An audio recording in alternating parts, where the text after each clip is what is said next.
ඉතින් මම දැක්කනේ මාව ඇතුළට දාන්න 11 වතාවක් උත්සාහ කරා. අපි ධම්මෝ හවේ රක්කති ධම්මචාරී කියලා විශ්වාසයෙන්. ධර්මයේ හැසිරෙන්නා ධර්මයේ විසින් රකින්නවා කියන විශ්වාසයෙන් අපි ධාර්මිකව ජීවත් වෙනවා. ඉතින් අපි හිතනවා ඉතින් අපිට අත තියන්න මේ ආණ්ඩුවට බැරි වේවි කියලා උත්සාහ කරා උපරිමයට. බොහෝ දෙනෙක් කියනවා හිරේ දාගන්න බැරි වෙනු නිසා දැන් එක්කෝ කැමට වහ ටිකක් දෙයි. නන්දන ගුණතිලක මහත්මයා මරණයේ වසදී සිදු කළා කියන සැකය පවුලේ අය ප්‍රකාශයටපත් කර තිනවා. නන්දනත් මැරෙන්න කලින් කිව්වා තමම මරන්න ඉන්නවා. එක ක්‍රමයක් තමයි වසදීම කියලා. ඒ වගේම නැත්තම් හදිසි අනුතුරක් සිදු කරાવી. එහෙම නැත්තම් ඉන්න තැනකට සර්පෙක් යොදාවි කියලා අපිට බොහෝ අය උපදෙස් දෙනවා. ඒව හැමෝම ජවිපේ ඉස්සර හිටපු අය. ඉතින් මට ජවිපේ ගැන ලොකු අවබෝධයක් නැහැ. හැබැයි ඇතුලේ හිටිය කට්ටිය මෙන්න මේ තුنين එකක් විය හැකිය කියලා නිරන්තරයෙන් අපට අනුතුරු ඇඟවීම කරනවා. හැබැයි ඉතින් සර්පයොත් අපි මෛත්‍රී කරන නිසා සර්පයොත් අපිට ආදරේ.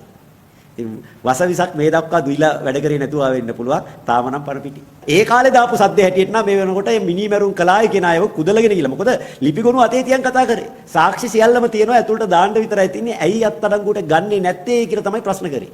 දැන් අපි ආණ්ඩුවෙන් අහනවා අර එදා කිව්ව කට්ටියව ඇයි අත්අඩංගුවට ගන්නෙ නැත්තේ? ඒවත් ටොම්පච නිසාද කියලා. අවාසනාවට මේ මාලිමාවට වෙච්ච නරකම දේ තමයි අවංක බලය ලැබිච්ච එක. නැත්තම් ඔය බොරු ටික කී කියා තවත් අවුරුදු 20ක් අපූර්වට ඉන්න තිබ්බා. දැන් ඉතින් කරන්න දෙයක් නැහැ. ගලේ පැහැරු බලලුන්ගේ තත්ත්වයට මේ ආණ්ඩුවපත් වෙලා තිබෙනවා.